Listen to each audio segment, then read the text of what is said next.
السلام علیکم خواتین و حضرات۔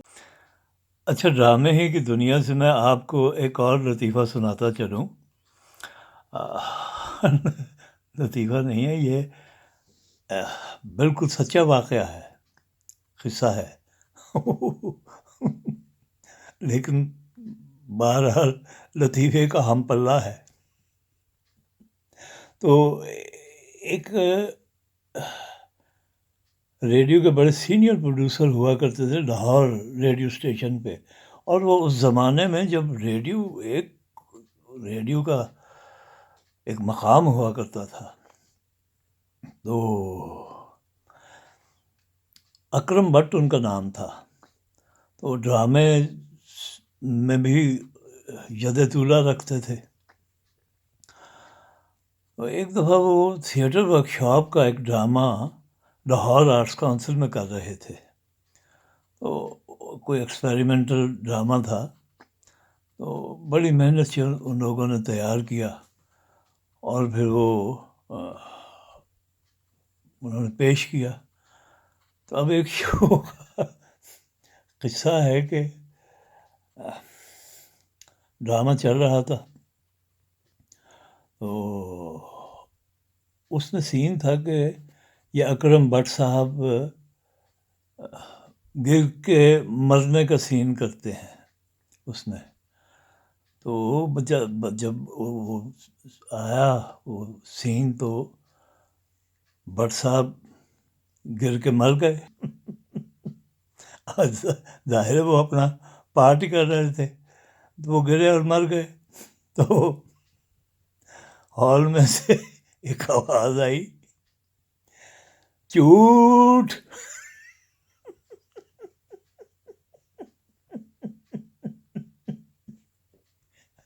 اور جناب اکرم بٹ صاحب اٹھ کے بیٹھ گئے،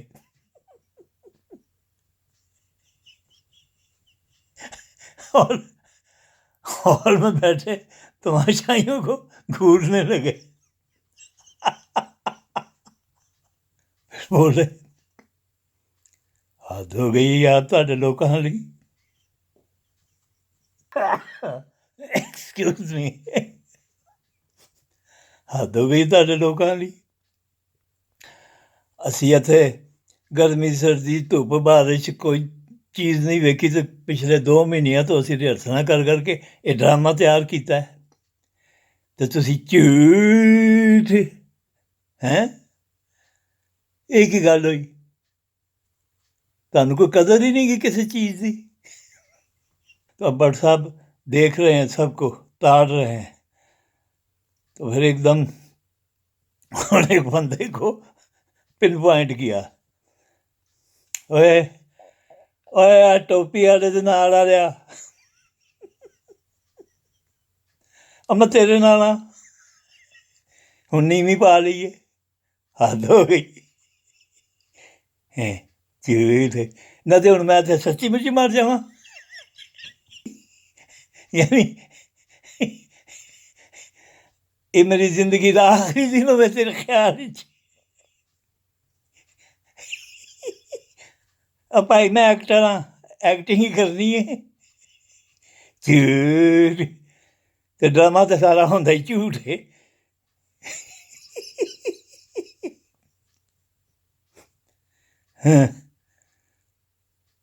تمیز ہی نہیں گی جی، جھوٹ۔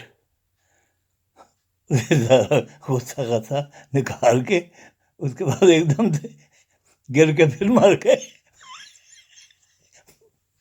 بٹ صاحب۔ وہ بیچارے دبی دبی ہنسی ہنس رہے ہیں، بٹ صاحب نے اتنا ان کو لتاڑا کہ وہ، حالانکہ سامان انہوں نے قہقہوں کا پیدا کر دیا تھا۔ تو ایک یہ بھی قصہ تھا، تو میں نے کہا آپ کے ساتھ شیئر کر لوں۔ محمد اقبال ادیب تھا، شارٹ سٹوری رائٹر، اور جسے خالد عباس ڈار بالا سائیکل کہہ کے مخاطب کیا کرتا تھا۔ تو اس نے ایک دفعہ بڑا مزیدار واقعہ سنایا، بتاتا ہے کہ اچھا، یہ جو فنکار لوگ ہوتے ہیں ان میں دو کیٹیگریز ہیں. ایک تو وہ جو خاندانی ہوتے ہیں جنہیں استاد ٹاڑی یا میراثی بھی کہا جاتا ہے، خان صاحب لوگ بھی کہا جاتا ہے ان لوگوں کو. بڑے بڑے خاندان گزرے ہیں جیسے شام چوراسی، پٹیالہ گھرانہ. تو اس طرح یہ ایک تو یہ خاندانی لوگ ہوتے ہیں، اور دوسرے ہوتے ہیں جو یہ خاندانی لوگ جنہیں اپنے خاندان سے باہر سمجھتے ہیں. انہیں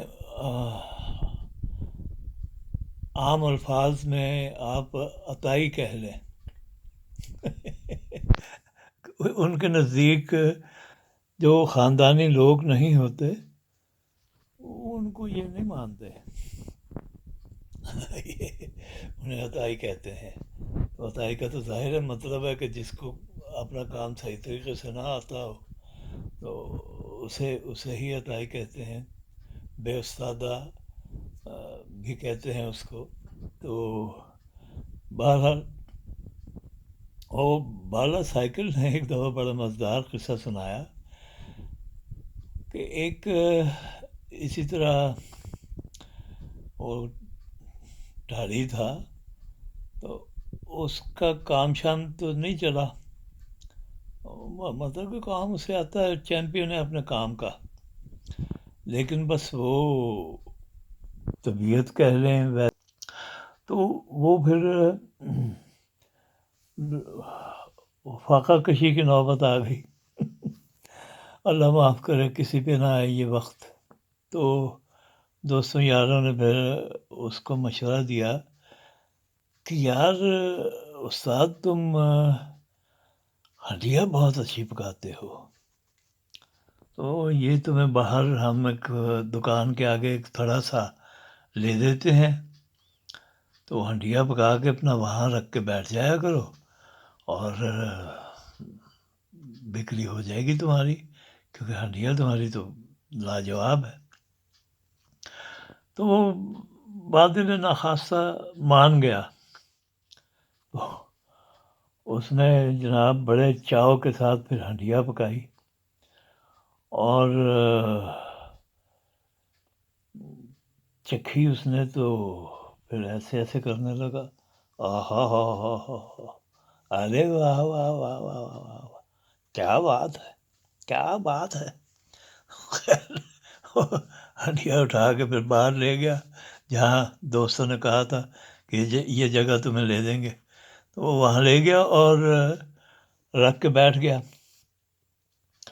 تو گاہک کے آنے میں تھوڑی دیر ہوئی تو اس نے پھر ہنڈیا میں سے کوئی ایک پلیٹ نکال کے تو چمچ ومچ کے ساتھ وہ یا روٹی نان کے ساتھ جو کچھ بھی، تو اس نے کھانا شروع کر دیا اور کھاتا گیا اور وہ اپنے آپ کو داد دیتا گیا. ہا ہا ہا ہا ہا، کیا بات ہے، کیا بات ہے. تو وہ کھا رہا تھا تو اتنے میں گاہک آ گیا. تو اس نے اپنا کھانا وانا ایک سائڈ پہ رکھا، کہنے لگا جی فرمائیے. تو اس نے کہا کہ جی خان صاحب دیو ایک پلیٹ پھر سانو بھی. تو اس نے ہنڈیا کا ڈھکن اٹھایا اور جلدی سے واپس رکھ دیا. تو پھر گاہک کی طرف دیکھا اور کہنے لگا کہ جناب مک گیا سالن. اس نے کہا ہے اچھا. تو خیر چلا گیا گاہک. تو اس کا دوست سامنے کھڑا دیکھ رہا تھا. تو اس نے آ کے کہا کہ یہ کیا؟ کہا یار ایک بندہ مینو کوئی ٹھیک نہیں لگا. میں کہا نہیں نہیں دینا. خیر تھوڑی دیر بعد دوسرا گاہک آیا تو اس نے بھی مانگا. تو اس نے ڈھکن اٹھایا اور رکھ دیا. کہتے جی مک گیا، کوئی نہیں، معافی چاہنا مک گیا. وہ بھی چلا گیا. اس طرح اسے 3-4 گاہک واپس کر دیے. تو اس کا دوست پھر آیا، کہنے لگا کہ یار استاد یہ کیا کر رہے ہو، تم اپنے گاہک واپس کر رہے ہو، یہ کیا طریقہ ہے؟ اس نے پھر اپنے ہانڈی چکھی تھوڑی سی جو رکھ کے بیٹھا ہوا تھا. کہنا ہے تو چکھی ہے؟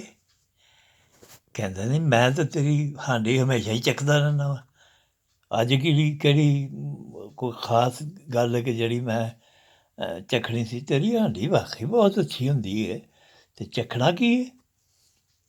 یقیناً اچھی ہے. اچھا نہ تو پھر یہ ایڈی سریلی ہانڈی یہ عطائی کھا جان ہیں؟ قیامت دیا نشانیاں نے. میں نہیں ویچن لگا یہ ہانڈی ہنڈی. اس نے سارا دن بیٹھ کے وہاں پہ خود ہی ختم کی اور اپنے خاندانی دوستوں شوستوں کو کھلاتا رہا، کسی گاہک کو نہیں دی اس نے. وہ ان کی طبیعت بالکل ویسی ہی ہے، اور جیسے وہ حفیظ جالندھری کیونکہ اہل زبان نہیں تھے تو وہ بھی اسی خاندانی اور غیر خاندانی کا وہ شکار ہوتے رہے. لیکن بالآخر انہوں نے وہ جو شورۂ آفاق شاہ نامہ لکھا اور پھر اس کے بعد قومی ترانہ بھی لکھا، تو پھر مان گئے. اور اس پہ انہوں نے شعر بھی ایک بڑا خوبصورت لکھا ہوا ہے کہ حفیظ اہل زباں کم مانتے تھے، بڑے زوروں سے منوایا گیا ہوں. اب وہ زور انہوں نے کوئی کشتی وشتی تو نہیں لڑی ہوگی، لیکن یہی ہے کہ اب قومی ترانہ آپ لے لیں تو اس میں ہے تو وہ کوئی نہیں کہہ سکتا کہ وہ اردو میں نہیں ہے، لیکن سارے الفاظ چن چن کے انہوں نے فارسی کے اس میں رکھے. ظاہر ہے اردو میں فارسی بھی ہے، تو وہ صرف اردو فارسی ہی الفاظ کے ساتھ انہوں نے پورا قومی ترانہ تو پھر یہ ہے زور، وہ جسے وہ کہتے ہیں کہ بڑے زوروں سے منوایا گیا ہوں. تو یہ دادا لوگ توبہ توبہ استغفار، یہ کب کسی کو مانتے ہیں؟ اس نے اپنی ہانڈیاں کسی کو چکھنے ہی نہیں دی، خود ہی کھا گیا ساری کی ساری.